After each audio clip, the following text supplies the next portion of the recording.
Hi friends, welcome back to my channel. This is Soujanya. ఈరోజు వీడియోలో invisible zip ఎలా stitch చేసుకోవాలో చూద్దామండి. ఆల్రెడీ మన ఛానల్లో ఇన్విజిబుల్ జిప్ ఎలా స్టిచ్ చేసుకోవాలో చూసామండి. బట్ ఈరోజు వీడియోలో బ్యాక్ సైడ్ కూడా జిప్ సైడ్స్ కనిపించకుండా అండ్ పిల్లలకి గుచ్చుకోకుండా ఎలా స్టిచ్ చేసుకోవాలో చూద్దాం. వీడియో స్టార్ట్ చేసే ముందు మన ఛానల్ని ఎవరైనా సబ్స్క్రైబ్ చేయనట్లయితే please subscribe my channel. Further video notification కోసం బెల్ ఐకాన్ని ప్రెస్ చేయండి. ఇలా స్టిచ్ చేయడం వల్ల మనకి ఓవర్లాక్ కూడా అవసరం ఉండదు అండ్ పిల్లలు గుచ్చుకోకుండా ఉంటుంది. ఇప్పుడు ఎలా స్టిచ్ చేసుకోవాలో చూద్దాం. ఫస్ట్ ఇన్విజిబుల్ జిప్ని తీసుకోవాలి. జిప్ని వీడియోలో చూపిస్తున్నట్లుగా ఈ విధంగా పెట్టుకొని ఆపోజిట్ డైరెక్షన్లో జిప్ పొజిషన్ అనేది ఇలా పెట్టుకోవాలి. ఫస్ట్ మెయిన్ పార్ట్ని మాత్రమే తీసుకోవాలి. ఇలా తీసుకొని వన్ సైడ్ ఎడ్జ్లో జిప్ పొజిషన్ ఇలా పెట్టుకొని స్టిచ్ చేసుకోవాలి.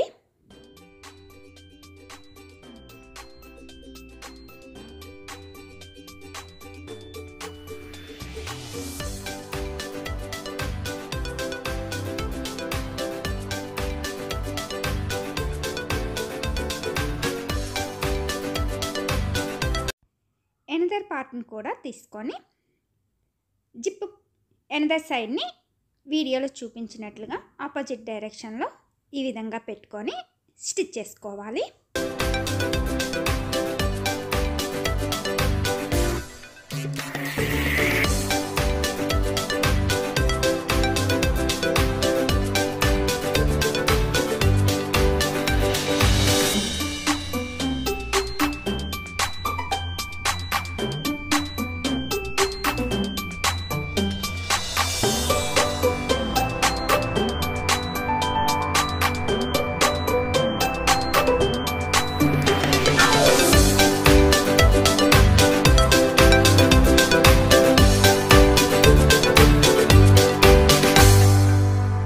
చూసారు కదా, మెయిన్ పార్ట్కి జిప్ని ఈ విధంగా స్టిచ్ చేసుకోవాలి. ఇప్పుడు బ్యాక్కి రివర్స్ చేసుకోవాలి. ఇలా పెట్టుకున్న తర్వాత లైనింగ్ క్లాత్ని ఎలా అటాచ్ చేసుకొని స్టిచ్ చేసుకోవాలో చూద్దాము. ఇప్పుడు ఆల్రెడీ మెజర్ చేసుకొని కటింగ్ చేసుకున్న లైనింగ్ క్లాత్ని తీసుకోవాలి. సెంటర్ పార్ట్ని వీడియోలు చూపించినట్లుగా ఈ విధంగా పెట్టుకొని మనకి ఎటువైపు లెఫ్ట్ సైడ్ ఉన్నది రైట్ సైడ్ ఇలా పెట్టుకోవాలి. వీడియోలో చూపిస్తున్నాం కదా, క్లియర్గా చూడండి. ఈ విధంగా పెట్టుకొని ఎడ్జ్లో జిప్ పొజిషన్ దగ్గర మాత్రమే ఇలా పెట్టుకొని స్టిచ్ చేసుకోవాలి. లైనింగ్ క్లాత్ సెంటర్ పార్ట్ని బేస్ చేసుకొని జిప్ మిడిల్లో ఈ విధంగా పెట్టుకొని జిప్ ఎడ్జ్ దగ్గర స్టిచ్ చేసుకోవాలి.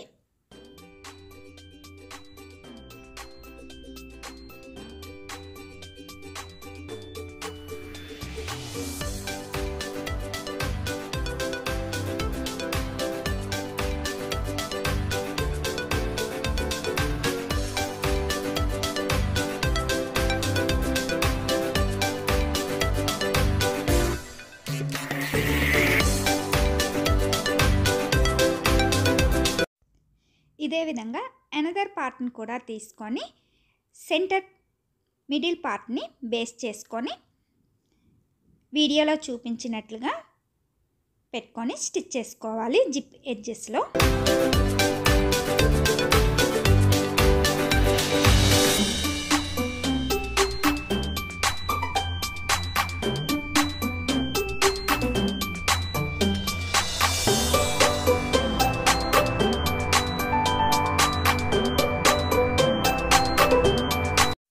స్టిచ్ చేస్తున్నప్పుడు టూ బాడీ పార్ట్స్ని ఈక్వల్గా పెట్టుకొని ఎడ్జెస్లో ఈక్వల్గా పెట్టుకొని స్టిచ్ చేసుకోవాలి. ఈ విధంగా స్టిచ్ చేసుకోవాలి.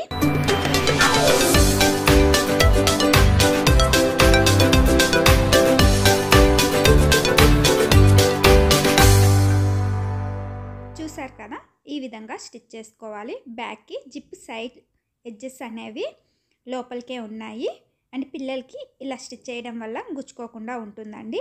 అండ్ ఫ్రంట్ పార్ట్కి కూడా జిప్ అనేది కనిపించదు. చూసారు కదా, ఈ విధంగా స్టిచ్ చేసుకోవాలి. ఇప్పుడు నెక్ దగ్గర కూడా జిప్ అనేది గుచ్చుకోకుండా ఎలా స్టిచ్ చేసుకోవాలో చూద్దాము. ఇప్పుడు వన్ సైడ్ బాడీ పార్ట్ని వీడియోలో చూపించిన విధంగా మెయిన్ ఫ్యాబ్రిక్ పైన లైనింగ్ క్లాత్ని ఈ విధంగా రివర్స్ చేసుకొని నెక్ దగ్గర మాత్రమే స్టిచ్ చేసుకోవాలి.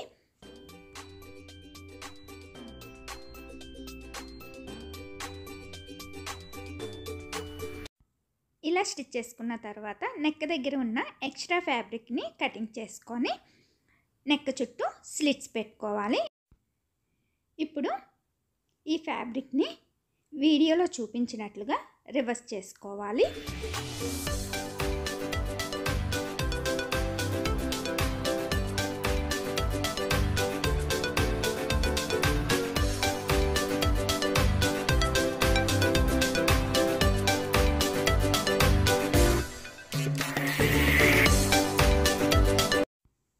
ఇదే విధంగా ఎనదర్ సైడ్ కూడా మెయిన్ ఫ్యాబ్రిక్ పైన లైనింగ్ ఫ్యాబ్రిక్ని వీడియోలో చూపించినట్లుగా పెట్టుకొని నెక్ చుట్టూ స్టిచ్ చేసుకోవాలి.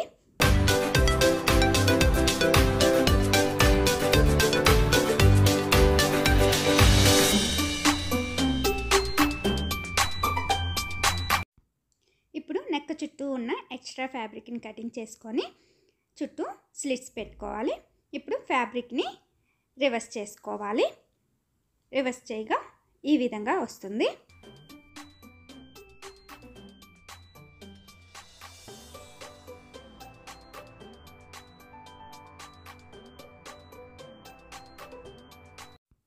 ఇప్పుడు లైనింగ్ మెజర్మెంట్తో మెయిన్ ఫ్యాబ్రిక్ లైనింగ్ ఫ్యాబ్రిక్ కలిపి ఎడ్జెస్లో స్టిచ్ చేసుకొని కటింగ్ చేసుకుంటే ఈ విధంగా వస్తుందండి. చూసారు కదా ఫ్రంట్ సైడ్ జిప్ని ఎలా ఉందో అండ్ బ్యాక్ సైడ్ కూడా జిప్ పొజిషన్ అనేది ఏ విధంగా ఉందో. జిప్ సైడ్ ఎడ్జెస్ అనేవి పిల్లలకి గుచ్చుకోకుండా అండ్ ఓవర్లాక్ కూడా అవసరం లేకుండా ఎలా స్టిచ్ చేసుకోవాలో అండ్ నెక్ దగ్గర కూడా జిప్ అనేది కనిపించదండి, లోపలికే ఉంటుంది.